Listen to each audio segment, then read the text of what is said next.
It's believed the Dungog doctors are the only ones in the state working at country hospitals who have made the decision to withdraw their resignations.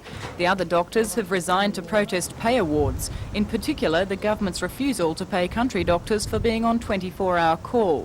Dungog Dr Bill Holly says the country doctors servicing hospitals are the only people in the entire health service who don't get paid for being on call. He says Dungog doctors support their colleagues statewide, but have withdrawn their resignations because of an agreement that it would be all the Dungog doctors resign or none at all. Dr Holly says Dr Philip Jeffrey withdrew his resignation on Monday and believes he felt morally obliged to service the hospital.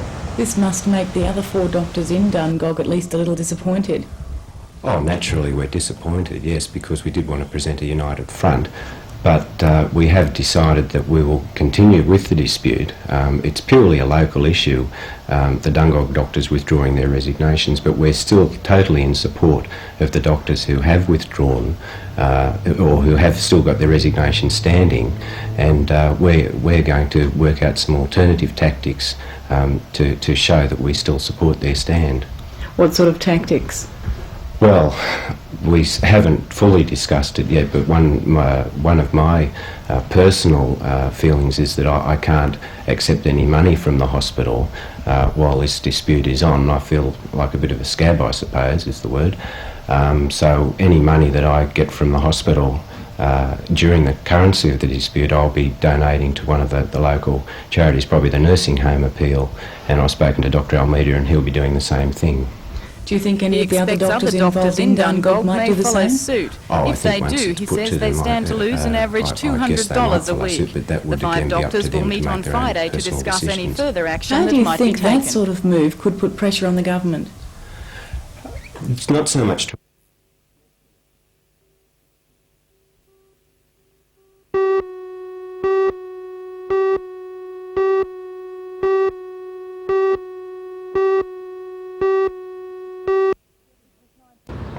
It was 1937 when the Adamstown sub-branch of the Return Services League was formed, and last night about 200 members gathered to celebrate its 50th anniversary.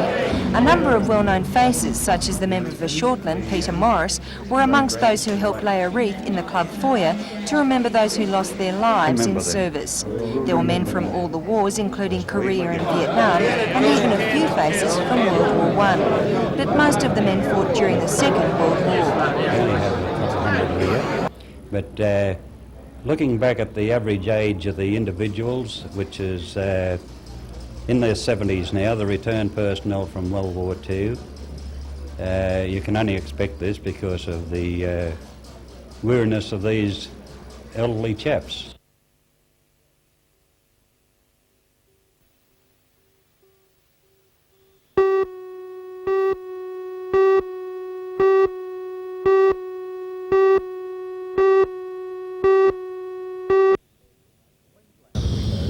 Queensland was first to practice at the University of Newcastle this morning.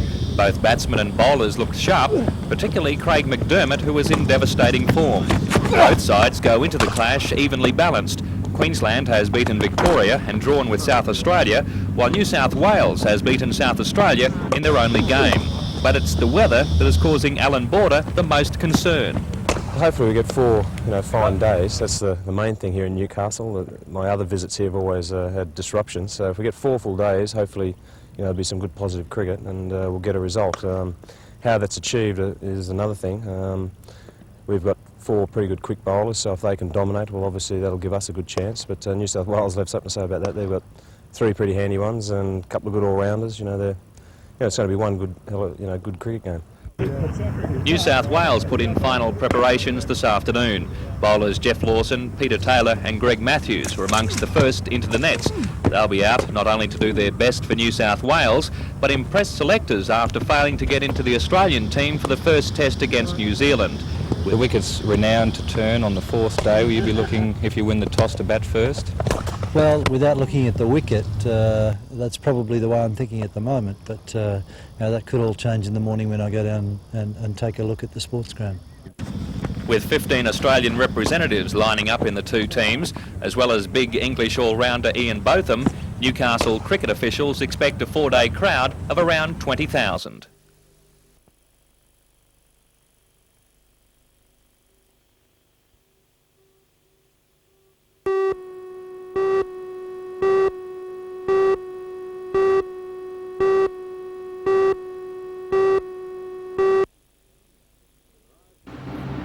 The Mirage was the vanguard of Australia's air defence for more than 20 years and ended its days as a formidable opponent. But all war horses go to pasture, and that happened at Williamtown this morning. The last 11 Mirages of 77 Squadron stood on the flight line about to fly into retirement in storage. After 2 decades, Australia's first line of defence, it's a tribute to the aircraft that it never fired a shot in anger. But as they say, they also serve. Squadron leader Bruce Hartwich had the honour of leading the last flight. He's flown I think Mirages the for record's been 15 years. excellent. We've had a good run out of them considering the aircraft type, the performance level and all the rest of it. Right. Now what's their future now? Well, the future now is a bit in doubt because they're going to Woomera for long-term storage. I guess if the government can sell them, they will. The last flight of the Mirage Squadron attracted almost as much media interest as the arrival of their replacement, the Hornet, and there was no shortage of service people also taking a long last look. Many of these pilots will now move to the nation's last Mirage Squadron in Darwin, but then just for a few months before the aircraft are phased out altogether. Williamtown's last glimpse of their fighter squadron, a formation farewell as the Mirages levelled out towards Woomera and a place in RAF history.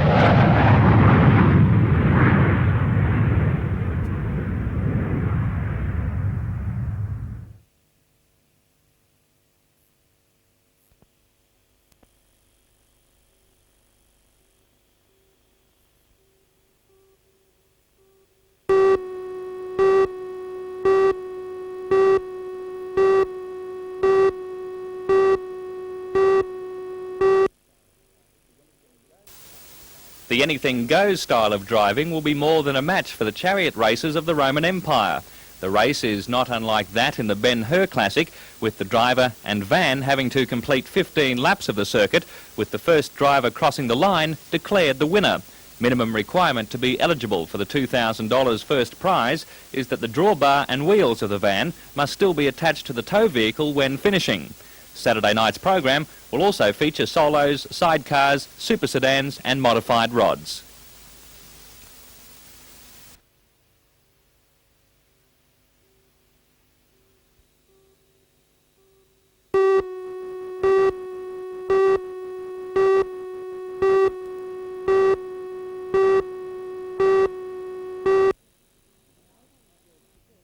The Naval Reserve Cadets is a youth organisation open to males and females aged between 13 and 19 years of age. In Newcastle, they've been established for about 35 years and are based at the East End at training ship Tobruk. Over the years, more than 2,000 people have trained with the local unit, and many have gone on to enter the Australian Navy and the Merchant Service. The Newcastle unit recently won the title of the most efficient unit in New South Wales, an honour that they have clinched on several occasions. But today they were competing for the award of the most efficient unit in the Commonwealth. The Director of the Naval Reserve Cadets, Captain Timothy Lewis, arrived in Newcastle to carry out the inspection and watch the cadets run through their paces. He says he uses a number of criteria when selecting the most efficient unit. I look for self-help and drive, pride, dress and adherence to the guideline regulations that the Navy issues to standardise the way the cadets work, so that they're not all disparate and they all run along the same lines. But basically I'm looking for enthusiasm, self-help and smartness, bright-eyed, they can do what we want them to do.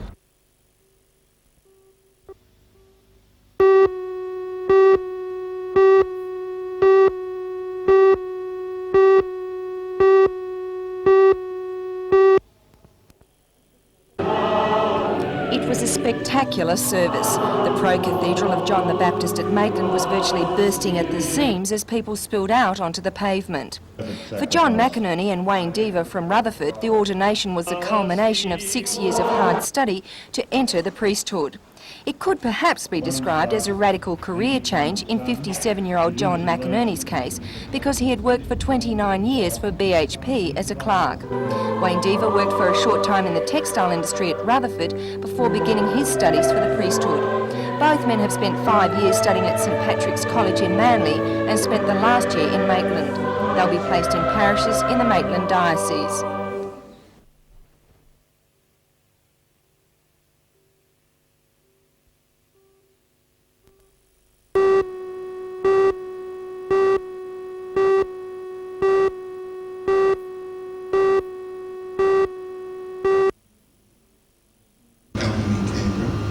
The annual Labor Party's Zone 6 Regional Assembly is a playfield for party policy discussion on a national, state and local level.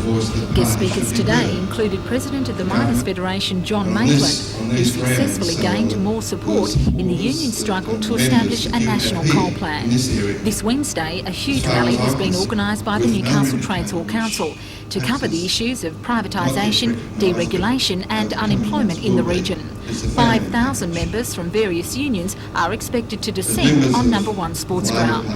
Mr Maitland says the coal industry is on the verge of collapse, and with 124 more retrenchment notices taking effect in December at Lithgow, he says the lack of quick political decisions by the federal government may result in a backlash during the upcoming state election. As far as the state election is concerned, it really raises some worries with us, although we will be certainly asking at the rally on Wednesday for our members and members of other unions and community groups to support the state government. One can't guarantee that support, and really when you have a look at the polling that's been done of late, there is a question as to whether or not the Labor government may enjoy a further term in office in New South Wales. We've got to work hard on that, but it's issues such as those problems in the coal industry that we're currently facing, which have been brought about by action of the Labor Party nationally, that could very well have a backlash on the state election campaign. Another key speaker was Federal Minister for Consumer Affairs and Prices, Peter Staples. In his new portfolio, Mr Staples says the government can still do more for the average consumer. The Minister helped member for Newcastle, Alan Morris, launch a new support campaign to make the region's Prices Action Group the largest in the state. Since the scheme was set up earlier this year, there are already 50 such groups scattered across Australia, monitoring more than 400 supermarkets. What they provide is a very good local information for people about where the cheapest place, the best value is to shop. And one of the things that Alan Morris is launching here today is heightened activity in that regard. And I think that over the coming months, the shoppers around Newcastle and the Hunter area will see the benefits in the prices in their area, plus information on where they're going to get best value for their shopping dollar. Thank you very much.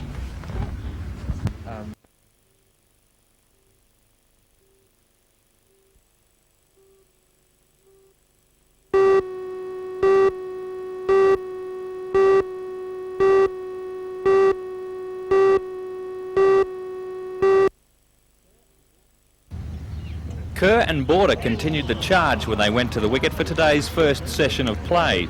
Kerr's 100 came up in 160 minutes with this shot off Matthews. Three-leg byes brought up the 200-run partnership, which showed that batsmen could score on the Newcastle wicket. Border scores his century with this snick through slips, and very next ball is stumped while going for the ding. 2 balls later, and Kerr is out for 107. Whatever Botham had for lunch, it must have been good. First ball after the break, and this delivery goes for 4. And not much later, this one goes out of the ground, never to be seen again. Umpires had to find another ball to continue the game.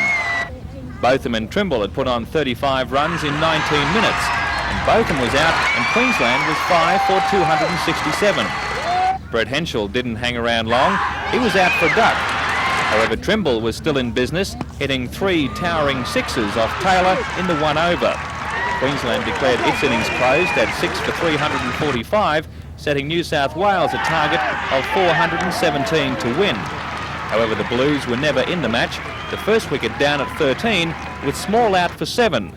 McDermott strikes again with Mark Taylor gone for 5. In the 5 minutes before lunch, Mark Waugh was out for 9 off the bowling of Tasler. Mark O'Neill was bowled for a duck, and Greg Matthews was trapped leg before on the last delivery before tea, with New South Wales right out of the match at 5 for 41.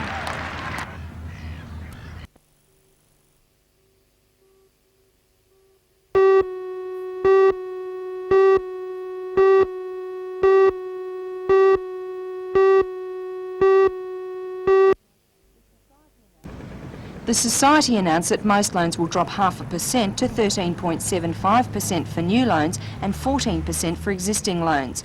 And according to Newcastle Permanent's Managing Director, Frank Wotherspoon, the only loans that won't be reduced by 0.5% are those written recently at 14.2%.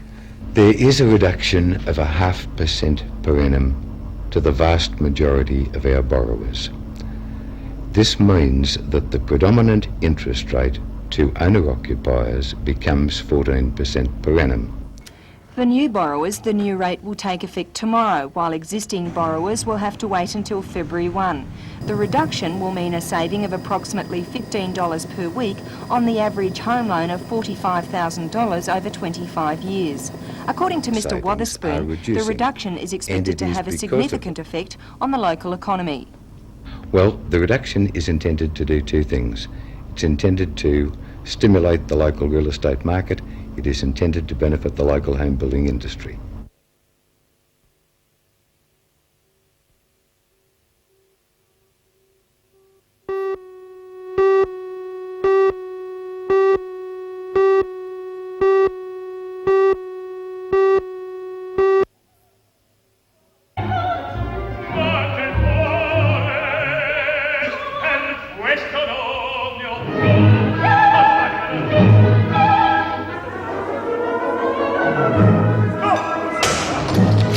The first time in 10 years that a professional opera has been staged in Newcastle.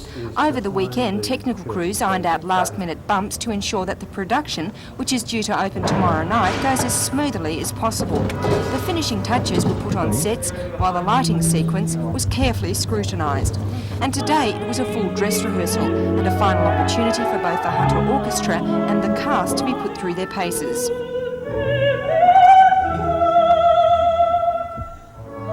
Puccini's La Bohème is set in a Parisian garret in the 19th century.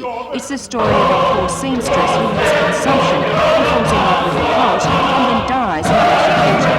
The production will be sung in Italian and have surtitles to make the story more accessible to the general public.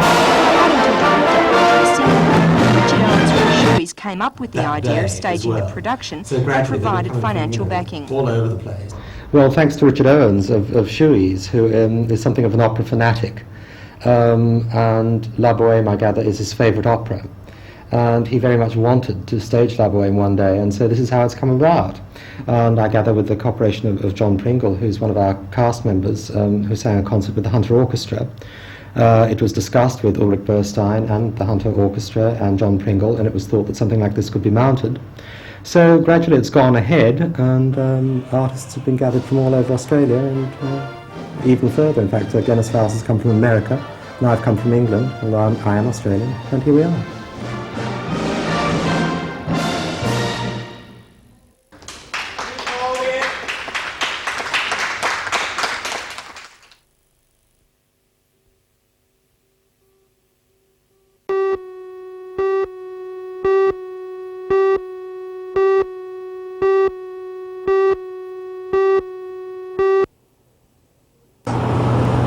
So the spill happened at 8:30 this morning when a container on a semi-trailer burst, scattering detergent drums across the highway. The ruptured drums leaked about 800 litres of detergent, but police quickly closed off the affected lane before traffic got into difficulty on the slippery surface. The Swansea Fire Brigade pumped water on the spill, flushing much of the detergent away, but council workers were also called on to pour sand over the site just in case. The detergent is biodegradable, but it's not known whether it will have any effect on the road surface.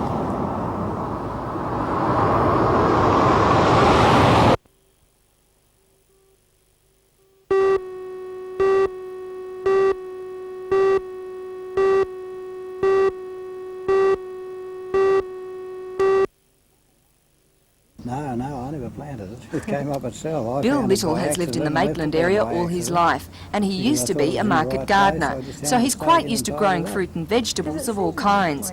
But he has never had a tomato bush anything like the one that has taken root in his Tanambit garden. It's a monster bush, approximately 8 foot high and 14 feet wide, and it bore edible fruit all through the winter. He says the bush grew quite by accident. It grew right through the winter, it bore fruit right through the winter. That's something they don't do. And the size of it, you never see a tomato grow that size.